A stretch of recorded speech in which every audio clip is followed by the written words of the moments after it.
Morning to you, Leanne. Yes, we're coming to you live from Harare, just a day after a crucial and historic vote. And we will get you reactions to that vote from the Secretary General of the Movement for Democratic Change, Mr. Tendai Biti, who joins us now. Good morning to you, Minister. Good morning, Shinki.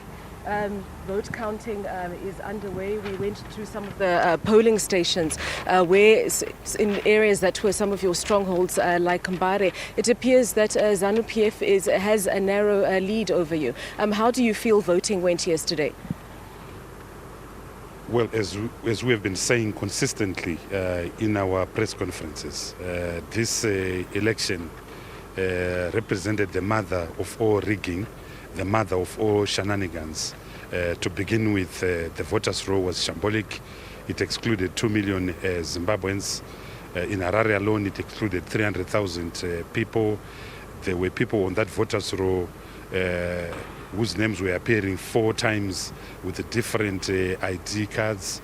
And even as we voted yesterday, political parties in Zimbabwe, particularly the opposition, did not have copies of this voters' roll. Number 2, we saw massive intimidation, particularly in the Mashonalands, with people being asked to pretend that they were illiterate and therefore they had to be assisted by officials.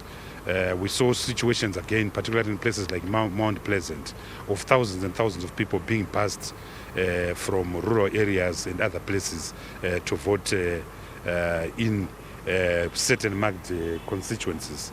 So this has been a very, very tragic election, a very unfortunate election in which once again the people of Zimbabwe have had their vote stolen, and regrettably this will plunge our country into further crisis. It has been a case of 1 step forward, 2 steps backwards. But I have to interrupt you there, Minister. So why did you agree to participate in an election that from the beginning you said might not be in your favor and might plunge the country into this chaos? We were very clear from the beginning. We are participating with a heavy heart without prejudice to our rights as a party. We were participating to test the credibility of the system, to show that there can never be a free and fair and credible election in Zimbabwe. But we also participate in hearing the voice of our people out there who are wallowing in poverty. The fact that 33 years after independence, 30% of our people only have access to electricity. The fact that 33 years after independence, 52% of our people are still using the bush for toilets, don't have access to clean water. An average rural woman takes 1 hour looking for water, 3 hours looking for firewood, 33 years after independence. So there is an overwhelming cry for change out there. And you saw it in our rallies, you saw it in our meetings. That's why we participated out of respect of that people. But our participation was not to sanitize or to chlorinate a process that we knew was already hijacked and captured. We've already got some reactions from the African Union and SADC about this electoral process.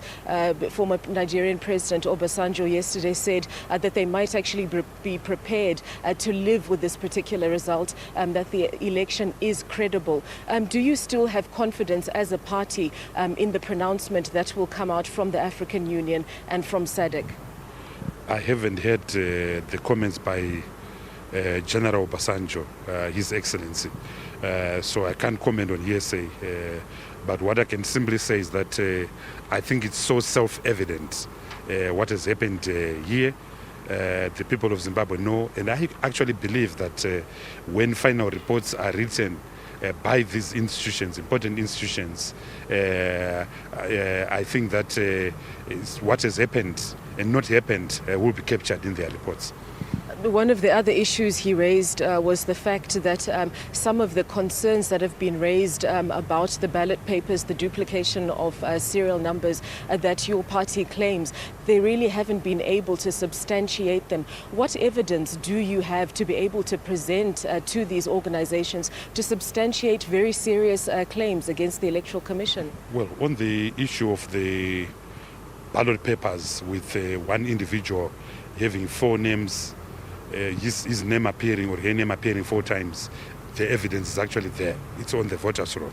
And one of the reasons why even up to now we don't have a copy of the electronic voters' roll, which can be analyzable, which can be searchable, is that these things will be so clear from a simple analysis on a desktop of those things. But the other things are so notorious. Just to give you one example, over 8 million ballot papers were printed out of a voter population of 6.4 million.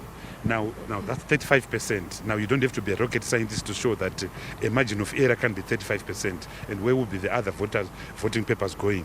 And these are self-evident things of self-evident fraud, which can only happen here in Zimbabwe. One final question, Secretary General. Will your party, as a result, accept the result of this election? What is it that you're going to do now? Well, we've made it very clear that this was an illegitimate election, an immoral election, an unsustainable election, an unfree and unfair election. So that much we've been making from day one. You've been attending some of our press conferences. I think that the burden is less for the MDC. It's what Zimbabweans are going to do with another government that is clueless, that has no love for its people. The same crisis that we saw before 5 years with people, millions going to South Africa, millions going to the UK, this is going to be even worse. So the question is, what next for Zimbabwe? We have done our part as MDC. We've fought an honest fight, we've fought a good fight, we've fought a clean fight, we've fought a brave fight. Thank you very much, Minister. That was the Movement for Democratic Change Secretary General Tendai Biti saying that his party will not accept the results of this election. Back to you, studio.